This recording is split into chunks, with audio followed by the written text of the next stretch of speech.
What is up, hotties? Welcome back to another episode of Stay Hot. I'm Blaiden Kirk, joined as always by my two favorite co-hosts of all time, Matthew Sponhour and Theo Ash. And today, we are giving you our top 10 tight ends in the NFL. We've been going through ranking top 10 at multiple positions. We've done top 10 offenses.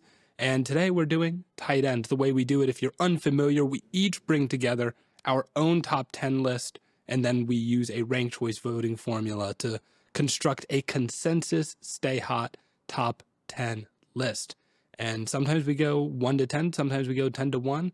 I'll let you guys figure out, Matt, Theo, what you want to do. But before we get into it, how are you guys doing on this wonderful Wednesday evening? I'm doing pretty well. I was at my local coffee shop, the nearest one to me, and I tried a drink there that I'd never had before, and it's the best drink that they have. It was so delicious. Wow. And so I never knew that I had such an embarrassment of riches so nearby. It was called the Dark Cloud at, should I dox myself by saying the nearest coffee shop? Mm-hmm. It's called Rooster Cat in Denver. And yeah, it's like a dark mocha with hazelnut in it, and it's fire. I can't have it. I'm allergic to hazelnut. And you can't have caffeine, or you don't have caffeine. I don't have caffeine, but hypothetically, if they made a decaf version, I still couldn't have it. I guess they do need that. Because of the hazelnut. Because of the hazelnut. It would kill me. Okay. That's tough. You're missing out, man. You're really missing out on the dark tree nut cloud. allergy really is, it's a brutal one, man. Like we were on vacation and Zach pulls up with the almond milk and he's like, oh, my bad, dude. Zach. He does that. Matt, how are you doing? I'm doing pretty good. I'm starting to figure some things out at pottery class. Hell yeah, man. That's where I am right now. I'm getting a little bit more consistent with my ability to pull the walls up. There's still some things like, do I know how to make handles yet? Like not seriously. Are the bases sometimes is still like a little bit lumpy? Like it possibly, bro. Does it take me 15 attempts to actually center the clay? It can, but I'm coming along. In a year's time, I think I'll be able to make something that looks legitimately good. How long have I'm you pretty been excited doing about that. pottery class? I don't know, like 6 months or so, probably. I don't go that often, but Okay. it's kind of like I've been doing it for a while. I'm also just a slow learner and I'm just dumb, but I'm trying my best. True. It's really difficult, dude. This is what I'll say. And I'm still a slow learner, but it's really tough. Mm-hmm. And I'm not like sharing anything I make until it's like not only good, but like good enough where I could, post it on Twitter. Or One of TikTok, these which days. is like Twitter is a high bar. TikTok is a lower bar. Instagram's the lowest bar. I don't think I'm posting anything that I make on. I don't think I'm posting anything about myself on Twitter ever again. What did you post on Twitter? I don't know. Just generally, I'm never posting anything that I'm proud of or that I made ever again on Twitter. I feel you. Okay, man. It's not happening. Like, if you want information about me, take your ass to Blue Sky or Instagram or literally any other app. Twitter is going to be strict numbers from here on out. I feel you on that. They've been crushing you on there, bro. They get on your case for no reason. What can I say? They'll be on my case after some of my tight end rankings on this episode. They're going to be on all of our case. They're on everyone's case after the wide receivers ranking quiz drops. After I should post my own NBA player rankings list. And then really you should. My ass. Yeah, see, here's the thing. You two boys posted your rankings. I just didn't even do the quiz. I'm like, I just don't even want the smoke in the first place. And Blaiden, I would like to say you're very brave for posting any ranking quiz like that, because even though, like, Theo, you came up with the idea to do the consensus, so it's like, well, you can kind of pass off like responsibility.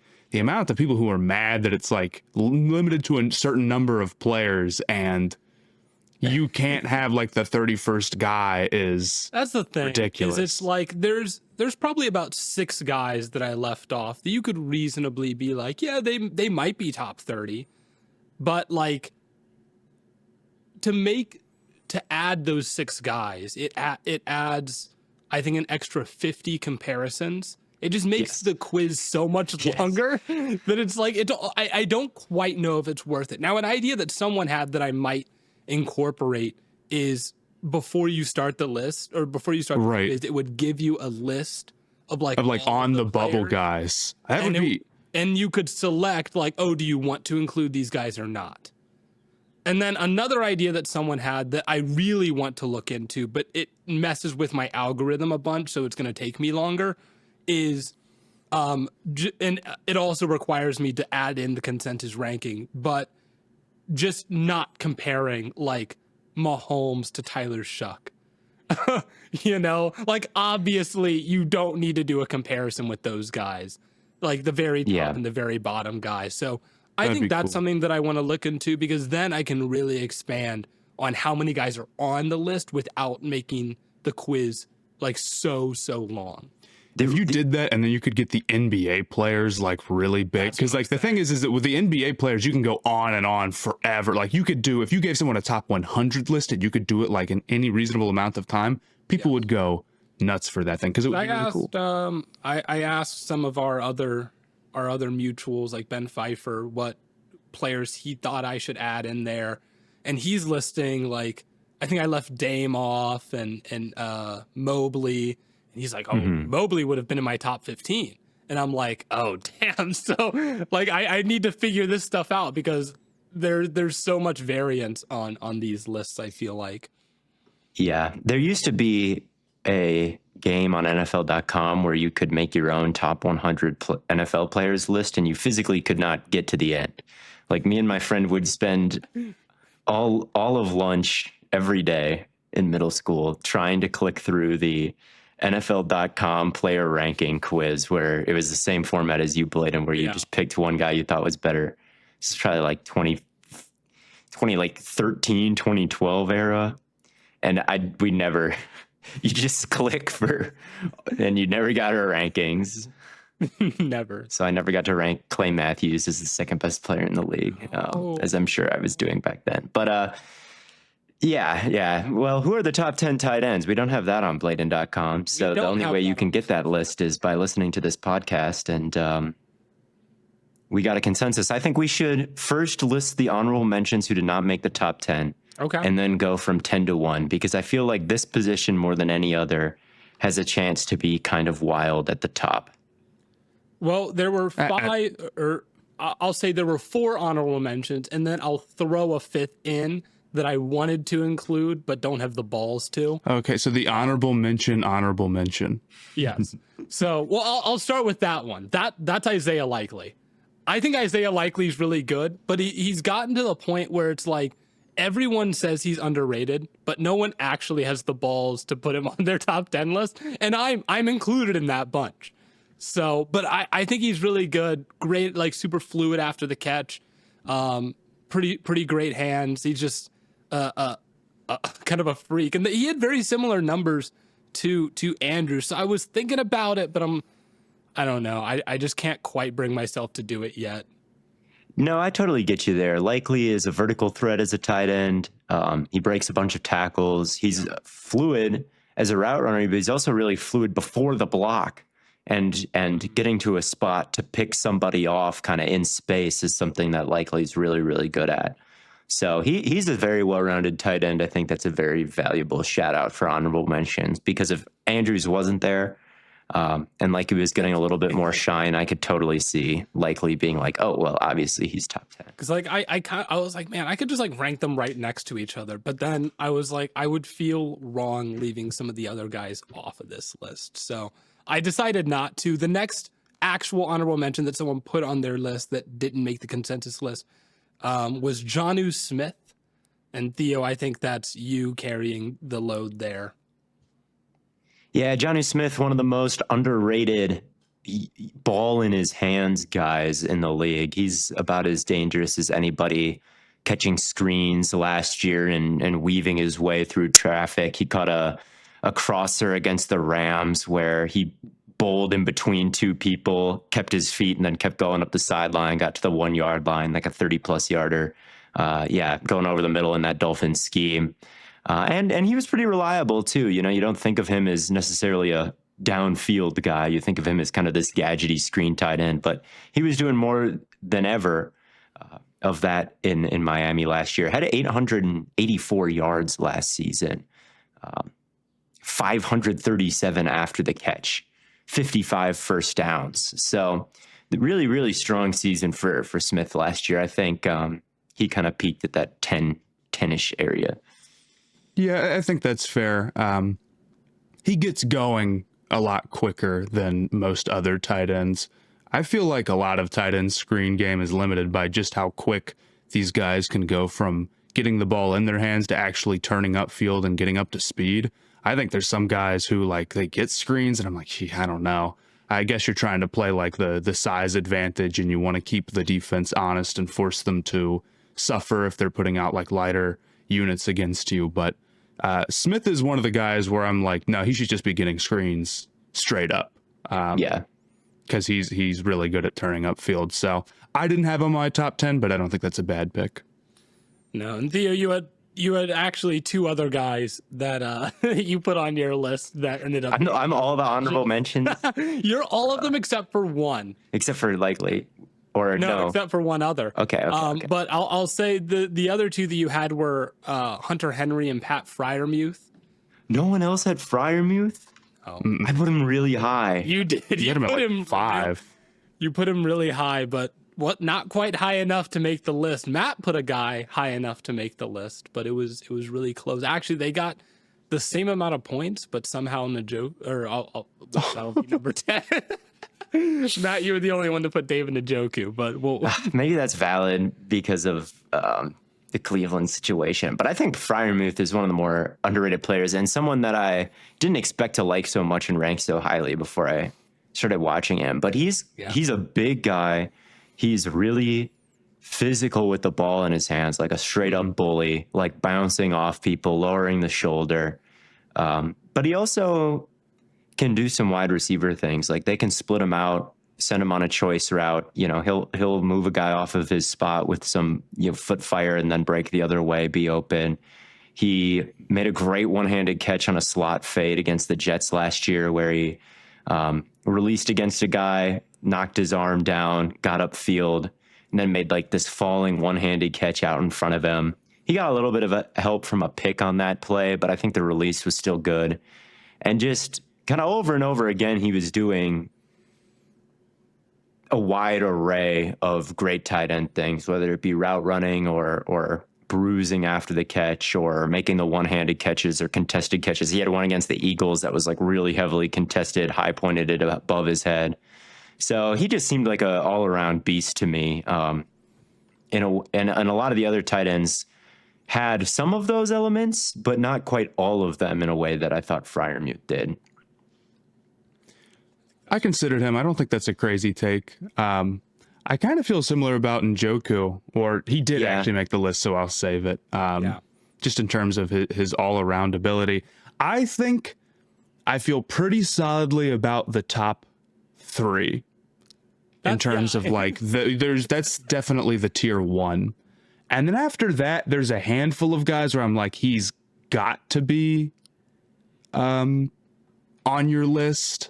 But I think it's pretty noisy at tight end, especially because the 4th place guy after the top 3 is like, is it really Mark Andrews still? Like, there must be someone else. And then you check and there's kind of not, like it's, and part of it is, I think it just depends on what you value in tight ends. There's so like, Jonnu Smith produced as good as anybody. He produced like a top 10 tight end last year, but he's more of like a gadget guy. He's not as much blocking. It's like, well, do you want somebody who's bigger and maybe better as a blocker, but is more limited in terms of like his route running ability? Like maybe not, but those guys can stay on the field in a way the other dudes can't. So there's just a lot of different flavors of tight ends. I guess that's true for like maybe every position, but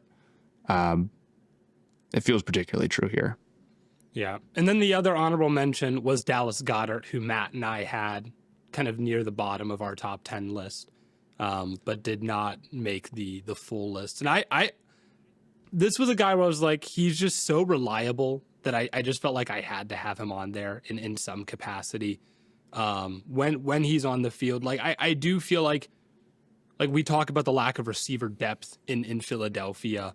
And when Goddard's not on the field, I think that is felt way more, just because now you really only have, like, you don't have that many places you can go with the football as far as like passing threats go. So Goddard really gives you a lot of just like safety and versatility, or safety and like flexibility in terms of like what you can do in your passing game. So I was like, yeah, I got to have him there, because I feel like every time they look to give him the ball, he's either open or he like makes a big catch on third down. I'm like, yeah, he's just always delivering for them.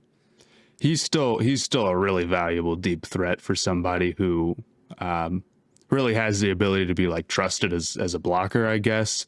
I mean, his feel for deep routes and being able to beat guys on breaks and sell things downfield is pretty top tier. The fact that, like, I feel like most guys who are doing that at his position are like total duds and like can't really block. He's not that to me. So yeah, he was my 10th guy, I think, last on. He's got to stay healthy though.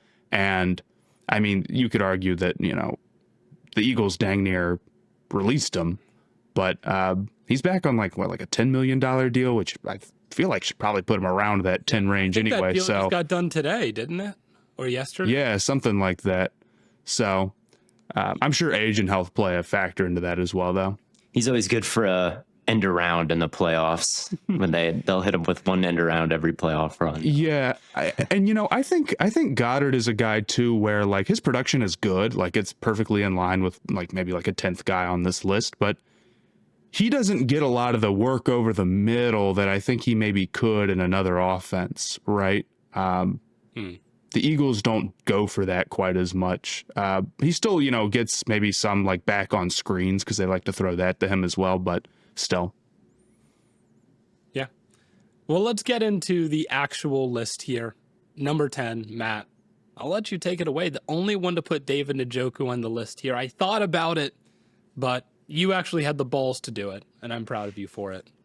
Yeah, I'm glad. David Njoku is a guy who I think should be on this list. I feel pretty strongly about him. We talked about Jonnu Smith being somebody where like he picks up speed and is really valuable in the screen game because of it. I feel the exact same way about Njoku. It's pretty impressive, and honestly, he's not quite like agile enough to like really go make moves in open space, but you can tell he's close, and his wiggle is good enough to make it so where maybe you can't always land your best hit on him. And he's very much in the mold of that guy where it's like, he's not, I don't know. He's not like Warren, who I think of as somebody who it's like, even if he's like not really going anywhere, he's going to be tough to knock down because he's just like so big and naturally strong. Njoku is a little bit more like once he builds up speed, it's just so tough to bring him down without him at least falling forward for big yards. On top of that, I think he can move well enough in space to like really be a threat against linebacker in terms of just like being good enough about, you know, getting in and out of your breaks, which to me is like the big deciding factor for a lot of these guys, right? Is can you actually go and like match up against the average NFL linebacker and create space off of like a slant or an out, or you know, threaten them enough downfield so where if you run a hitch, they're going to hesitate before breaking in on it or whatever.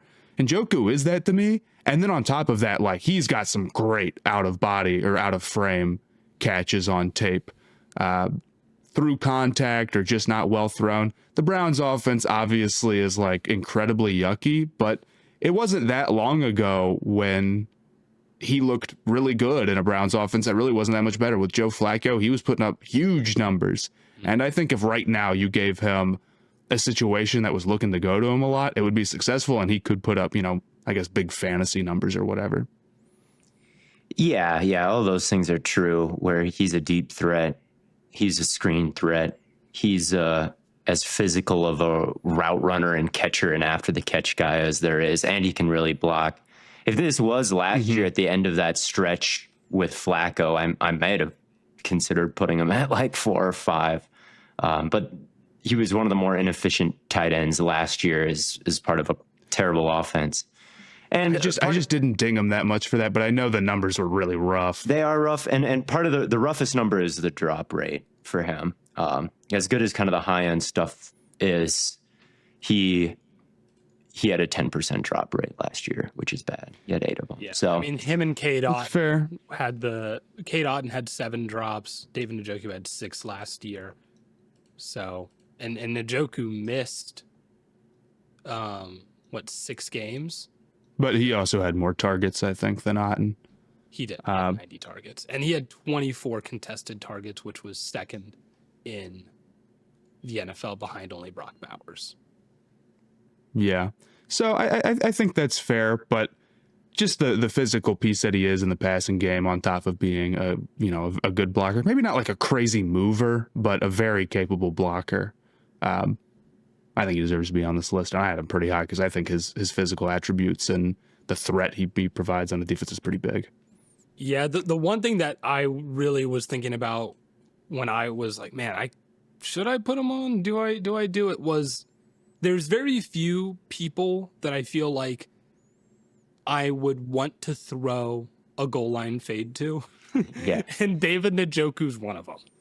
He's like one of Definitely. the only players in the NFL where I'm like, yeah, you've got the both the frame and the actual, like you say, Matt, the kind of reaching outside of your frame to make a catch, high pointing in a way that not a lot of receivers do, and certainly, not a lot of tight ends do. His high end stuff is sick. It's really, really good. yeah. He had a fade against the Broncos last year in the goal line, and like the subtle push off, the like fading away as you're reaching up, like you're falling on your back and you still catch it and you just somersault up. Like that level of coordination for such a big person is hard. Even if you've got the reach, like there's a lot that goes into that fade, a lot of athleticism.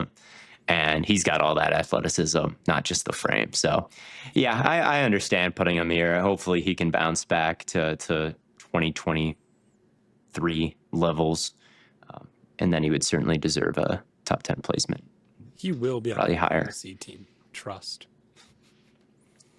But number 9, probably the lowest he's ever been on a top 10 list, Travis Kelce. Salute to the bro. It's been- to the bro. We are very much in the Travis Kelce end times. I mean, at the end of last season, he looked really slow.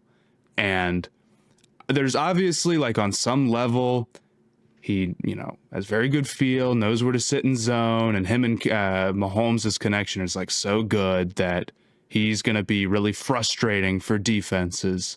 But I just don't know if, like, at his current speed, like, what level of vertical threat he's going to continue to be down the line, or, just overall, like, how long you can keep going before, like, the speed issues and the movement issues catch up with you. He's as the Chiefs tight end coach said, he's a fine blocker. He's fine, which if the coach is saying that, maybe that's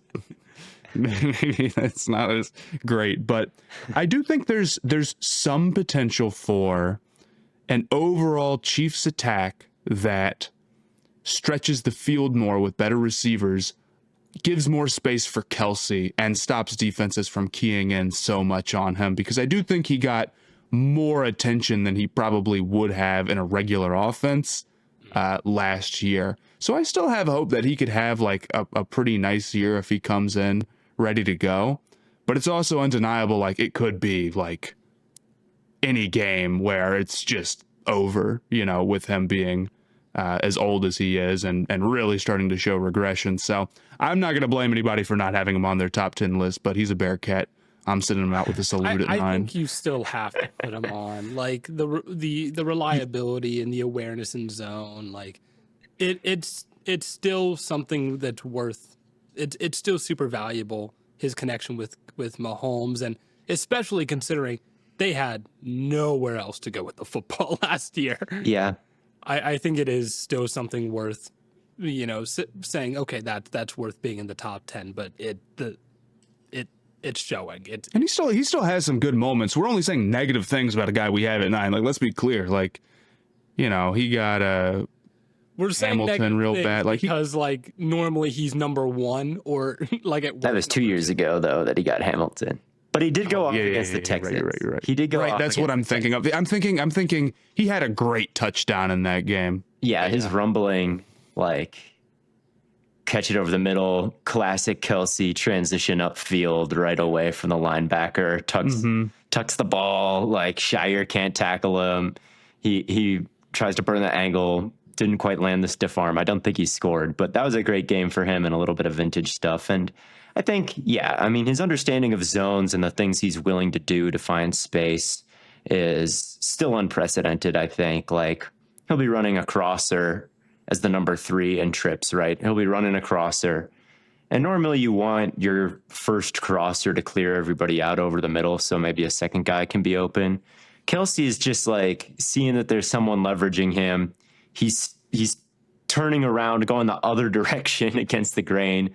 And Mahomes expected him to do just that and throws it to him. And what can you do? And whose connection is quite like theirs is, I don't think it's anybody's. And now Kelce's catching it, and if he can't do anything after the catch, he's lateraling it to Samaje Perine and letting Perine get the first down. And maybe that is the future of Kelce, is he gets open against zones and then pitches it back to the running back to actually get the yards, because he can actually throw those and has the IQ to find those looks. But I don't think I put him on my top 10, even. I don't think so. And my thought is like, well, what is he really creating himself? Like, Mahomes is really needed for him to continue to be a productive player, and like laterals are needed because he's not going to be winning so much against man coverage anymore, and just the yak stuff is not anywhere near where it used to be. And there's like you said, Matt, he is a fine blocker. He's not going to remove anybody from the line of scrimmage, like his coach said. I do think he's pretty smart as a blocker, like understanding which guys are actually a threat and which guys he can kind of let go because they're not going to get to the running back, or when he can kind of get away with just like giving a little bit versus when he actually has to give his all. Like I think he's got a pretty cerebral blocking game, which helps him be positive overall. But yeah, it's only on specific runs and in specific assignments, and that kind of feels like where Kelce's at right now, is like really specific things he's really, really good at, maybe the best at. But as a well-rounded tight end, like in an average offense, like, would you rather have somebody who's a little bit more straightforward to work with? I don't know. Maybe I am thinking too situational. Like, I might rather just have Njoku straight up. Like, if I were... Yeah, I'd rather have Njoku straight up than Kelce. I'll say this. I do think, like, it is valid to judge him based off of how he's playing in his situation. I understand on some level, like, I agree the physical limitations probably wouldn't work as well if he was playing with a quarterback who wasn't Mahomes, but his feel for zone wouldn't maybe matter as much. Like, his connection, like another tight end coming into the Chiefs room might not have that same connection with him, although it might, produce better stats or whatever if they're one of the guys who's higher on the list. But you know what I'm saying? Yeah, definitely. If you were to offer a trade, Cade Otton for Travis Kelce, the Buccaneers would say, no, we don't want Travis Kelce. We want someone who can really protect the C gap. We want somebody who's a little bit more in line. Like, we don't want the zone stuff. Like, you can keep that with Mahomes. And the Chiefs would say, absolutely not. Like, what are we going to do with Cade Otton versus Travis Kelce? Like, there's absolutely no way what Cade Otton does is as valuable as what Travis Kelce is still good at. So I think it's situations like that where across the league, he's in just the right spot to continue to perform where he always is with Reed and Mahomes. Yeah. And I think at 9 is fine. Shout out Cade Otton. Shout out Cade Otton. None of us put him on the list, but maybe we should have given him some consideration. I thought about it. I thought about, like, is Otton like that? I think he stays on the field more than any other tight end. Yeah, maybe that has to do a little bit with what the Buccaneers like to do, but his snap percentage on offense is like 92%.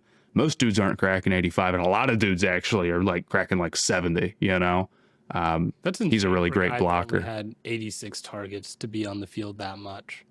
Yeah, he's a great blocker, really great. And he can receive a little bit, but he's not super like fluid downfield or anything. He's kind of clumsy. compared to a guy like Likely or something. Yeah, that's fair. At number 8, we had the man, the myth, the legend, Zach Ertz. How old is Zach Ertz, man? Zach Ertz on 35. Zach Ertz on the Commanders seems like he should be 110% washed. Here's the right? thing. That's what that should be a washed jersey. Like Zach Ertz on the Commanders in 2025 should be a washed jersey. Instead, Just it's Brady in Tampa. Exactly. That's a great point. It should absolutely be a wash jersey. He comes from Arizona, which is like wash jersey central, then goes to Washington. Like, that's got to be the worst washed jersey 1-2 punch imaginable in all of sports.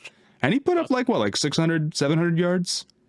Yeah, and all of them are just like, man, he just catches everything, man. He just catches everything that comes his way. Like, outside of Terry McLaurin, the most valuable or the most reliable receiver that Jaden Daniels had last year, just a guy who's on those outbreaking routes. He's got a guy draped over his shoulders, doesn't matter, just reaches out, snags it, hands catch. She's got some of the strongest hands in football right now. I'm just, every time it's kind of the same thing with Goddard for me. I'm just like, every time he gets the ball, I just know he's catching it. Yeah, he was insane last year. He made so many great one-handed catches. Like, and then he made like a crazy contested catch against the Giants on a corner route. Like, the ball like sailed in the air, and the DB had so much time to catch up with him. Like, but he was open, but by the time the DB got there, it was like completely blanketed, and he still just like rips it down. Like, just amazing stuff. His one-handed catch, like against the Saints, crosser, like just out in front of him, like beyond his face mask, like reaches well on the run, just snares it. Had a one-handed catch on 3rd down. I can't remember against the team, but just a little out route, like 3rd and 4, gotta have it. Like, it's really heavily contested. It's bang, bang, like one-handed bang. Ertz was money last year, super money, a 62% success rate when targeted last year. I mean, McLaurin was at 56, right? Like, Ertz was insane. 62 is insane. It should always be somewhere near like 50-50. Like, what did George Kittle have? And George Kittle had one of his most efficient seasons, and he's a future Hall of Famer. All right, he was at 75%. Okay, I thought 62 is going to be... We'll talk about George Kittle soon enough. Don't you worry. All right, but still, yeah, just super reliable from Ertz. Physical route runner, physical at the catch point, still can change directions and run a really clean, flat route. He could even be maybe higher than this, but he did get a little banged up last year, and he is old, and maybe it won't continue, but it was great last season. Yeah. Outstanding. Number 7, Tucker Kraft. Was I the highest on Kraft? I think this is right where I had him. Yes, you had him right at 7. Theo and I had him at 9. Good. That's my guy. I love Tucker Kraft, bro. I know he's on your team, but it's still my guy. That's okay. Always been Matt's guy, I swear, man. Well, I traded for him week 1 in the 32-team league, and I've loved him ever since. And maybe that makes me come across as biased, which is fair. But Kraft is, I think, one of the more unique players on this list. He is incredibly physical. He is one of the strongest tight ends in the NFL, if not the strongest. He is an excellent run blocker. I up there with whoever else you want to put. Both as somebody who gets tasked with like kicking out ends when he needs to, or like going out in space and finding work at the second level. Green Bay needs a lot from him, and they get it. On top of that strength makes him one of the best after the catch tight ends in the NFL as well. He's one of those dudes where when he gets the ball in his hands, it's just big trouble for the defense because your lighter guys just don't have much of a chance. Even when it doesn't feel like he's gained that much speed, he's just so solid and he has such a good base that it's really easy for dudes to look like they're middle schoolers against him or whatever. Yeah. And I I don't know where he ranked in terms of his yak yards, but I would bet you he ranks incredibly highly in terms of like percentage of yards that were after the catch. To me, I just love a guy who's that strong because it really affects how the defense is going to defend you. And like just to have him as a safety, and then it's like, even if this play sucks and like, you know, we have to check it down here, it's like, it's just such a big threat to the defense. And it's something like, do you have to change up your personnel to deal with him? It's a lot to deal with. The thing is that his size and strength doesn't come completely without drawback. I don't think he's like a guy who has a full route tree in terms of, you know, being a super big downfield winner all of the time. And I totally understand if there's a world where that's just not the flavor of tight end that you're looking for. But I think there's a lot more tight ends that are receiving guys who can't stay on the field all the time than there are huge blockers and great after the catch guys who still get a good amount of work and get the ball a decent amount because he's got good hands too. And, you know, even if it's not a full route tree, you can still threaten the defense down the field sometimes. But I just like that type of guy. And I think he's easily top 10 for me. Yeah, he's a beast. And to answer your yards after contact question, he was first with 227 yards after contact last year, and he had 71 targets. The rest of the top five had 154 targets, 146 targets, 94, and 112, and he was first with 71. So, yeah, no one breaks tackles in the league right now quite like he does. He'll chip you off the line of scrimmage to help the pass protection, probably put the D end on their ass. And then the zone has dropped far enough back where you can dump it down to Kraft. And then he transitions to a runner, right? He gets speed so quickly and he's so strong that none of the secondary players can do literally anything against it. Like there's not a single secondary player that can tackle him. He's just, I'm underselling how like strong, like it's ridiculous. Like he is like, you know, up there with like whoever else. He's maybe the strongest dude after the catch, tight end wise, like in the NFL. He had a play against the Lions last year where he like tried to hurdle somebody and then they decked him. I mean, they hit him right as he went up. They hit him right in the like torso and the kidney. And he crumples, and you're like, this guy might be out with a lacerated spleen for the next 5 weeks, right? Instead, he does like this ninja jump back up, like off of his back. Like, how did that not kill you? Like, he just is, he's the tight end, right? He's just the toughest, most badass guy on the team. And he's sick. And that's what you want your tight end to be. And I'll say this, the way the statistics play out for that in terms of just like, okay, well, what if you're a great check down guy, but maybe not like the full route runner and you're a great blocker? Well, he doesn't really come off the field any more than basically anybody else. I think he was sitting around 85%, which is pretty standard. Kittle was at 86 for context. And then he ended up being 14th in yards per route run in spite of always being on the field, basically. So, and I think he had more than 10 yards a target. So the efficiency ends up being really good having a guy like that on the field. And I think his reception rate's really good. So to me, the style he's in just works out super well. And if he's even, you know, I guess if we want to say statistically like a top 20 or 15 tight end, and then, you know, probably one of the best 3 or 4 or 5 blockers, then that's top 10. Here's another broken tackle stat for you with him. He forced a missed tackle or broke a tackle on 34% of his receptions last year. Second place is at 23. And I like him because not even close.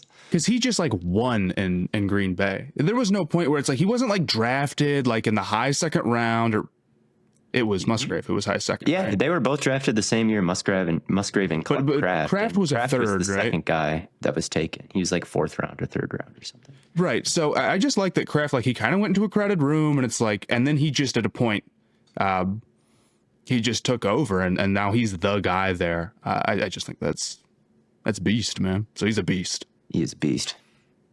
Beast. I like having a guy that's like the tight end.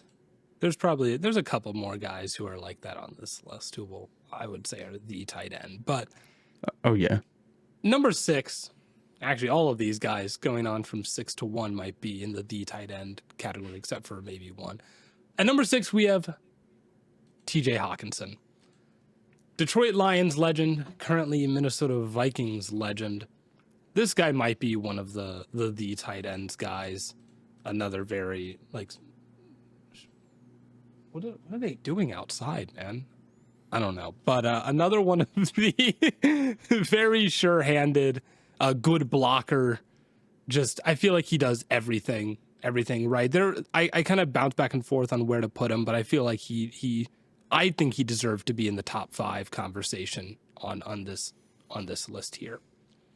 Yeah, I think that's fair. Surprised to not see him on your list, Theo.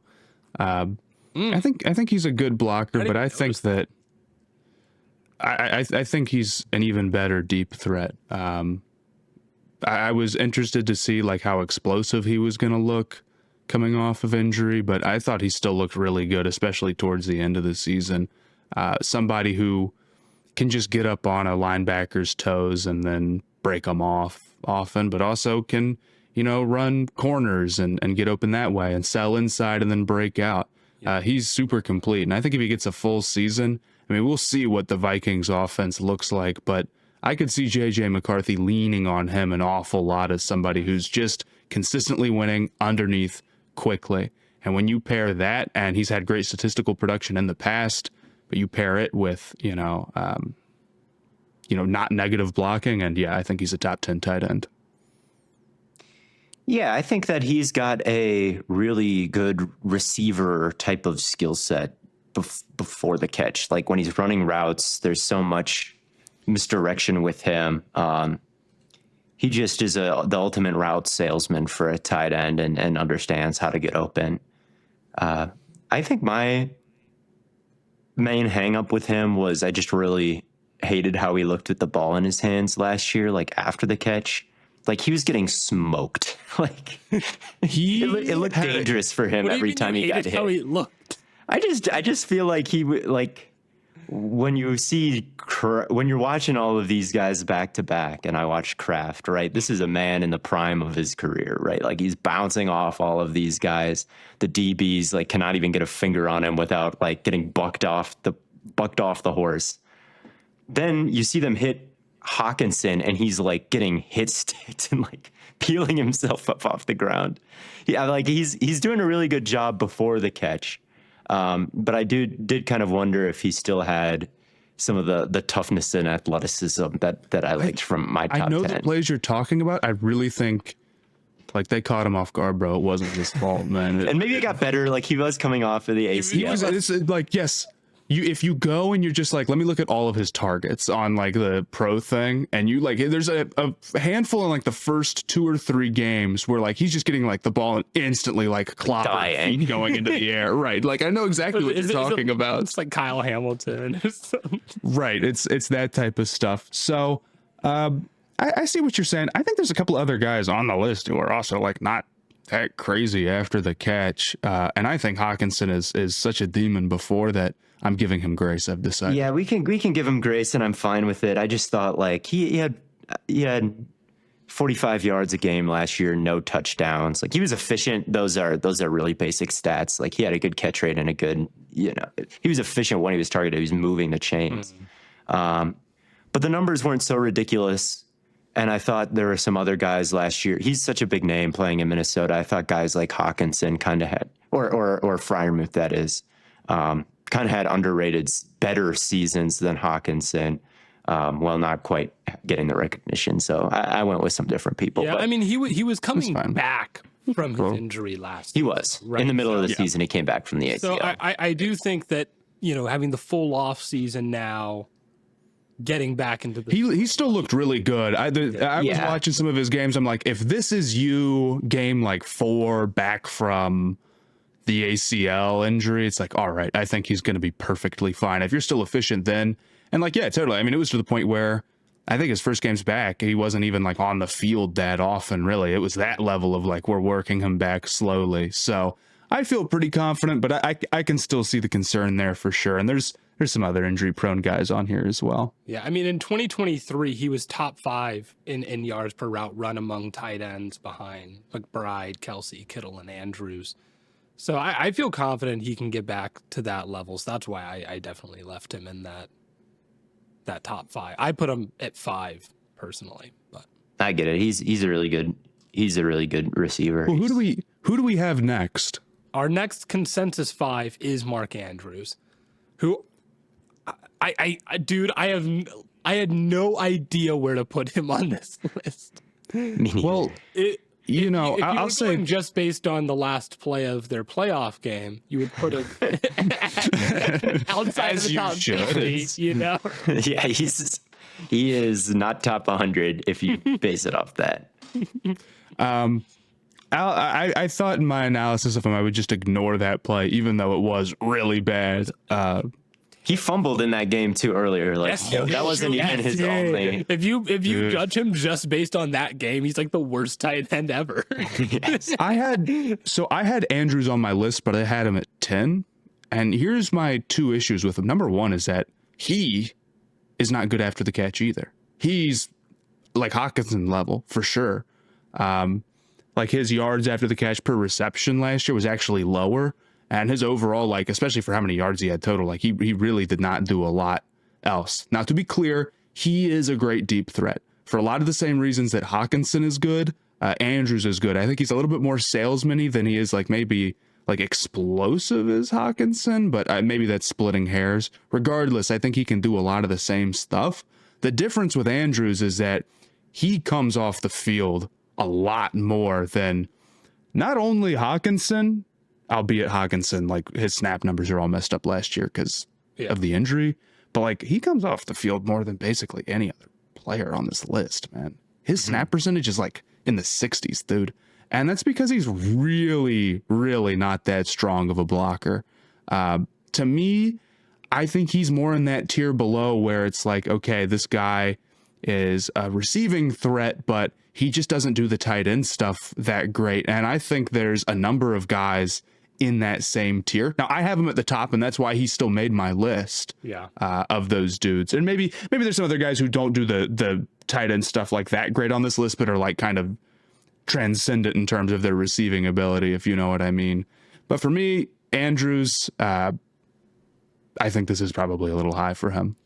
It might be, dude. I should have just had the balls to put likely on this list, because I'm like, if you're like, I mean, we're talking about a guy that like comes off the field because likely can do a lot of the same receiving stuff as him and is a more proficient blocker. But I do think that Andrews does have most of the time very good hands and is a very good like outside of his frame receiver as well. There's a lot of catches I watch where, I mean, Lamar puts the ball in a place where it's Andrews or nobody, dude. Like it's Andrews like over the middle, and he'll have a receiver right on his hip, and Lamar says this ball is either getting caught by Andrews or it's hitting the goalpost. Like it's gonna be that close. And Andrews always finds a way to kind of get outside of his frame and make those grabs. So I do still think he's a very good receiver for that, but man, I should have just put likely above Andrews. You're kicking yourself. Done it. I don't know though, because Andrews, look, you're totally right that they put likely on the field to do some of the tight end stuff that Andrews can't do at this point. But as a receiver, like Andrews really still is one of the best weapons in the league at the tight end position. He led all tight ends in EPA per target last year, led all tight ends in passer rating when targeted. And I understand he has the MVP or one of the MVP candidates throwing him the ball, Lamar Jackson, the most efficient quarterback in the league last year. Let's just say that. But at the same time, Andrews is so great at certain valuable routes. Like he's just so good at the crossers. Like he's so good at shedding contact downfield. Like they'll try to reroute him in zone, and like he'll hit this Max Crosby looking swim over the guy and just discard him, keep running full speed. He's wide open. Up the seam in the red zone. He made so many great plays last year. And he did enough to really be, we talked about how impressive the 62% success rate was when Ertz was targeted. Andrews was at 71. So he was such a reliable receiver until the final game of the season last year. But you can't ignore that game. You can't ignore that even though he's so efficient, I think his role is more pigeonholed and not as all encompassing as maybe some other tight ends, which maybe I should have dinged him more for. But yeah, he's been the best Ravens weapon for a long time. And after you got past like Kittle and McBride and Bowers, it's like, well, who is the most established? Who's putting up the best numbers? Who's contributing the most to winning? And Mark Andrews does kind of stand out compared to all the rest of the names to me still. So he ended up. I guess I see it. But at number 4, and this is where I start to feel very, very confident about the list, we have Sam LaPorta, Detroit Lions legend. This is another the tight end, very much a Lions guy. The thing that stood out most to me when watching him was he's got this weird, like as soon as he catches the ball, he'll be like, there will be defenders within striking distance of him, and he finds a way to like get skinny and almost like he's very slippery. That's the number one thing that I had. Defenders like immediately, like we talk about like a lot of guys, drop passes because they try and turn up field or make a move before they catch the ball, and LaPorta's. We talked about another guy I think during our receivers episode that certain receivers are able to kind of catch the ball and make a move at the same time. And LaPorta feels like a tight end that's really able to do that. He just catches it and he's like, oh, I know I'm going to get like sandwiched. Let me just like slide out of the way real quick. I don't know how he does it, but it feels like he does it like every single time he catches one of these crossers.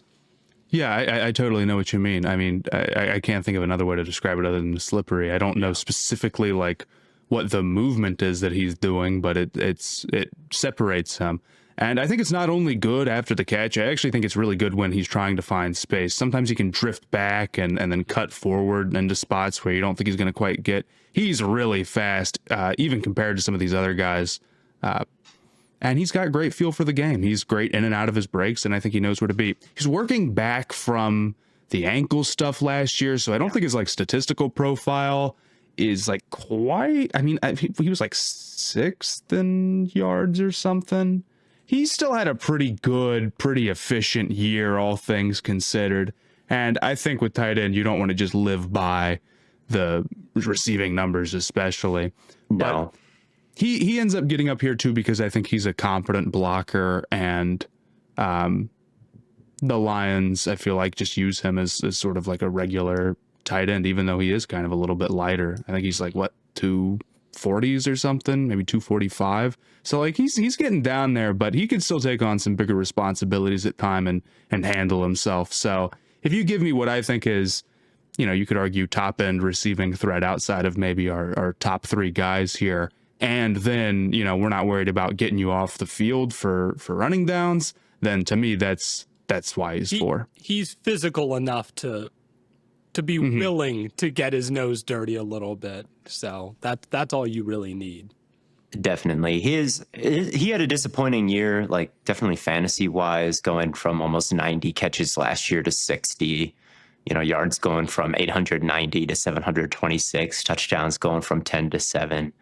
But I don't really think that speaks much about his skill level going from last year to this year. You turn on the tape, he still looks plenty dangerous when he does get targeted. It's just Gibbs needs a lot of touches.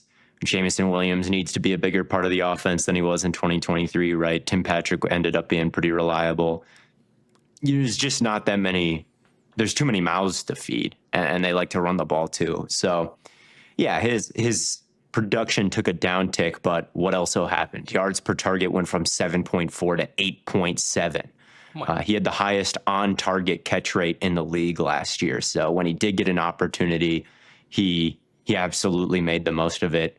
And he made one of the catches of the year in the playoffs, that diving one-handed grab against the Commanders was one of the best catches any tight end or any receiver in general made the entire season. So he's maybe not got the total yard ceiling of like a McBride or a Bowers or a Kittle, right, to be in the top 3, but yeah, he's well-rounded enough and productive enough in his first 2 years to say like, yeah, he's kind of the best of the rest after them.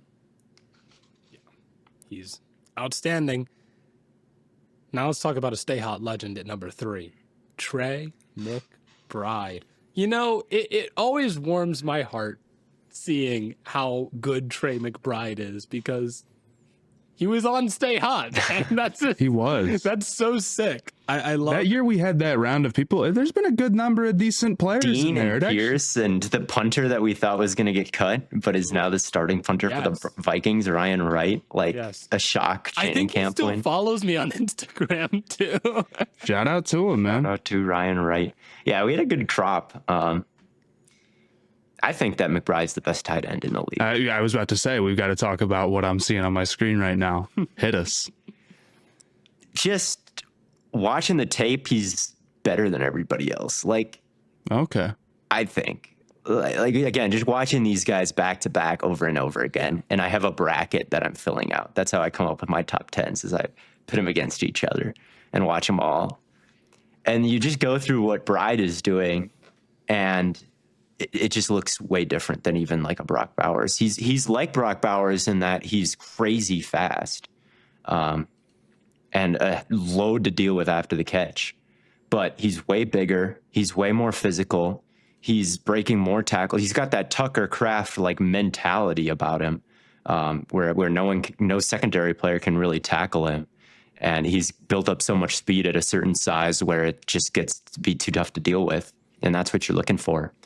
But he also is just a fantastic route runner, a better vertical threat than Kraft is, a better like breaking route threat than Kraft is, and just a better catcher of the ball. I mean, contested above his head, behind him, like one-handed, like he just rips it out of the air. Like everything he does with such violence and such speed, and he's so young with like, I think more energy than even Kittle has got right now, and just capability of doing kind of the high athletic prime things right now. I think he's the best. He shattered the Arizona record for receiving yards in a season, and then shattered it even more again last year. Or maybe last year was the only year he shattered it. I guess I don't know. But at any rate, he owns it already in year 3. And outside of Kittle, he's been the second most productive tight end in the league. And I think he's not quite in the type of scheme with the type of play caller that allows for some of the outlier numbers that Kittle has. I think like as a pure player, McBride is the biggest problem to deal with in the league right now. When you combine his tenacity blocking with just his tenacity in all areas, I think if like prime Gronk is the like stylistic ideal of tight end or whatever, like McBride seems to fit that mold more than anybody else right now. Just look at his. He has a play against the Jets where he runs a drag. He catches the ball. Sauce goes to tackle him. He spins out of Sauce's tackle. He starts sprinting up the sideline, and then he hurdles like way clear over a guy. Like he clears this guy by so much, and comes down and keeps running on the other side. It's like I get that Sauce is not the greatest tackler, but like. He got a really good hit in on McBride, and still he spun out of it. You're like, there's no way. I just think like no one else is making those kinds of plays. Like I think McBride is on his way to being the best if he's not already there. I don't think it's a terrible argument for him. I think he's up here. I think this is a tier 1, right? I really do think any given year, any of these guys could be the best. And it wouldn't, while I was making this list of what I was thinking, was like, there's going to be a year where McBride like doesn't get 2 touchdowns and he's going to lead in fantasy. And then, like he'll be considered the number 1 tight end. He doesn't have quite as, maybe not. We'll see what Bowers can do. 'Cause like Bowers has a lot to build on. You have to remember he was a rookie last year in like a terrible offense. I don't know. I just had him at 3 because I guess I think Kittle's production, given how much like he actually saw the ball is nuts. Yeah. And he's just such a ferocious blocker. And I think some of the stuff he was doing with Purdy was amazing.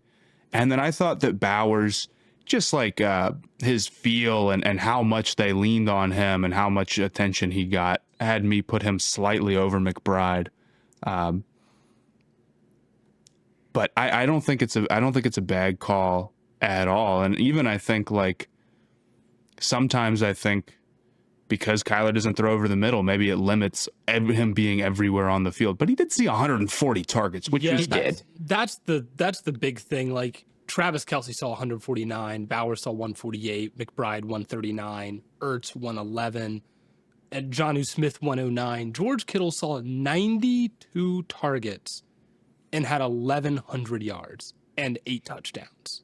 Like, to put that into perspective, Dalton Schultz saw 92 targets and played in like 4 more games for like regular season and post, and only had 600 yards and 2 touchdowns. Shout out Schultz as well, though. I actually think he's Dalton Schultz is really, but like for context of like how insane of it's for context.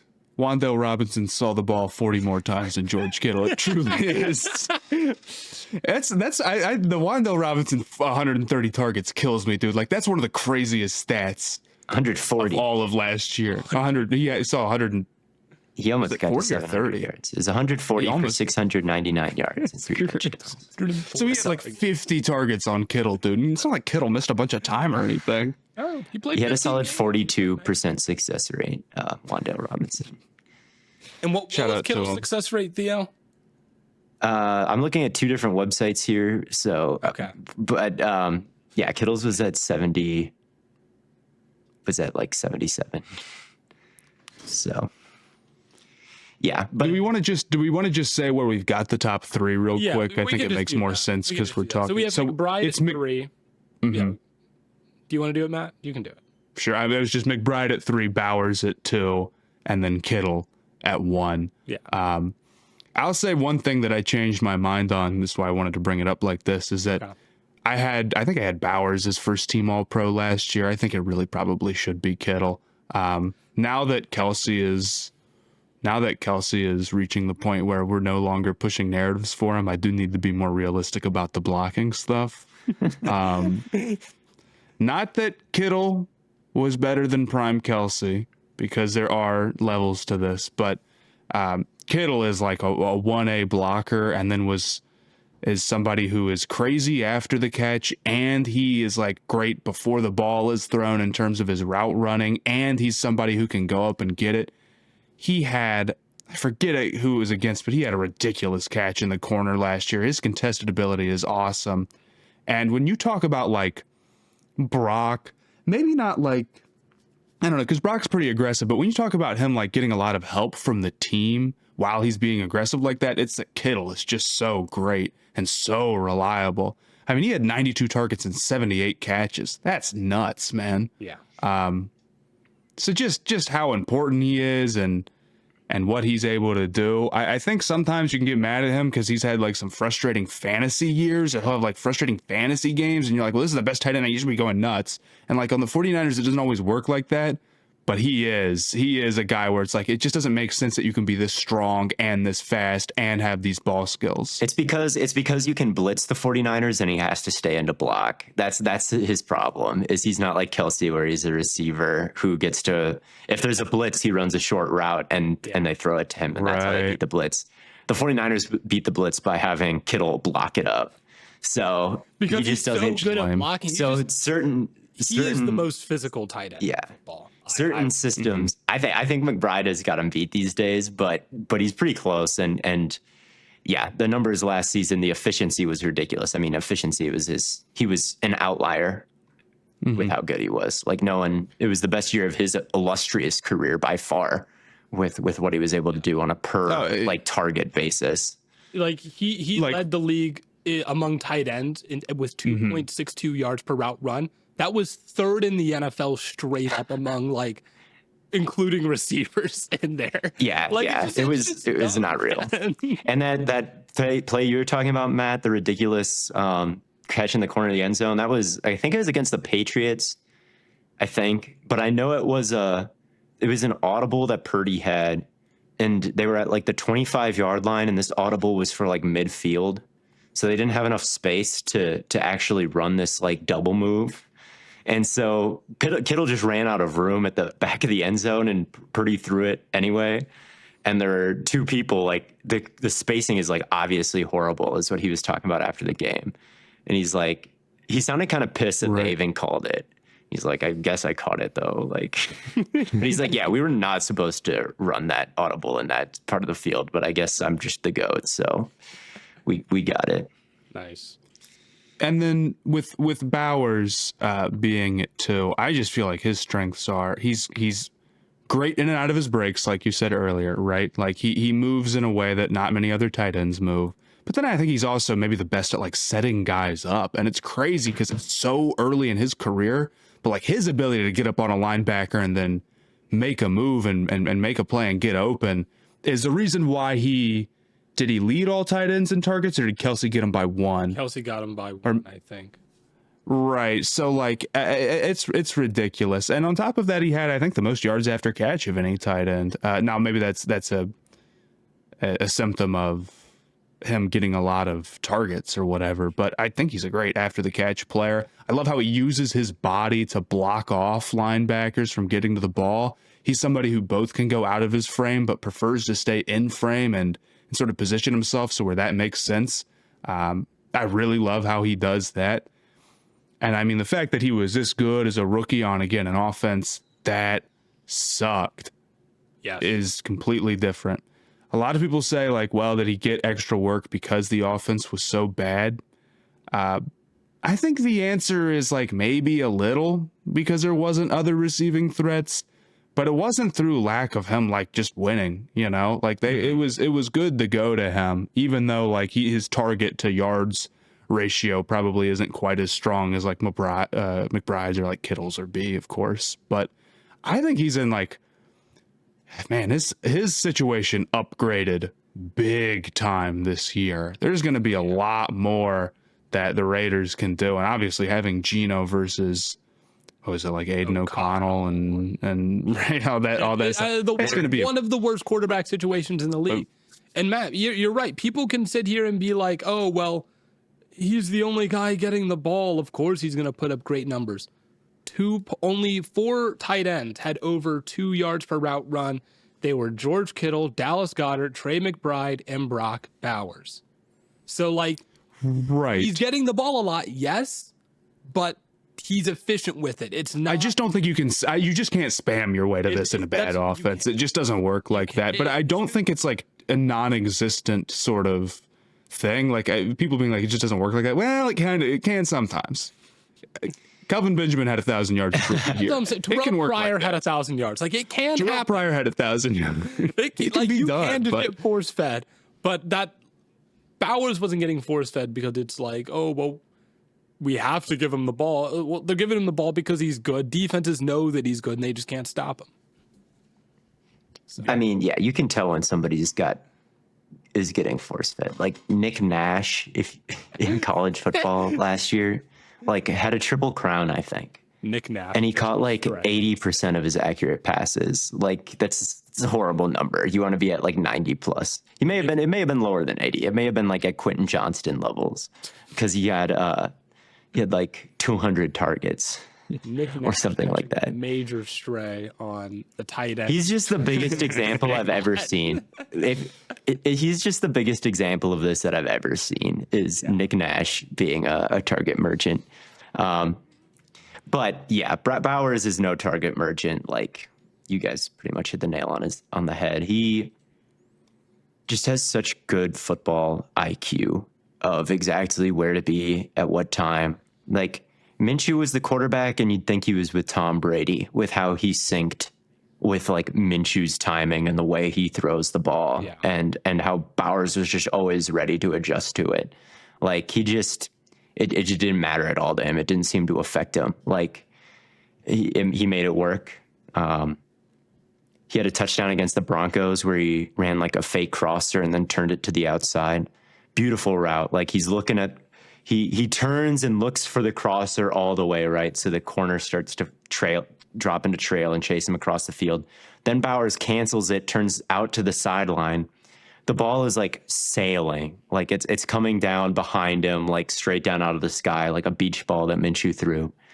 And he's like just throws the corner by him, like just kind of tosses him forward, jumps up, catches it, spins 180 degrees in the air, comes back down, immediately starts running and like burns Surtain, who thought he was going to get a pick because he thought it was going to be overthrown.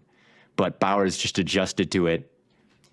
It looked like Surtain was about to try to catch a punt. Like he's got like the underhand, like, oh, I'm about to go get this. And then Bowers just like did some crazy shit and just took that opportunity away instantly. Like he is the whole package, except he is more of like a wide receiver than a blocker, kind of like Mark Andrews. And that might But he's so transcendent that we're giving him grace too. We are giving him grace, and so was Kelce, and so were a lot of top tight ends of all time. Like that's the thing, it can be done. Like you can be good enough so we're like, yeah, and then you're just an awesome receiving threat, and it's okay if you're listed as a tight end or whatever. You're still one of the best tight ends. Right. Yeah, exactly. So I don't know. Yeah, Bowers pretty money. Feeling the defenders, planning out his yak before he catches it, like all of those kinds of things. Like you'd think it's Hunter Renfrow out there, but he's like 250 pounds or whatever he is.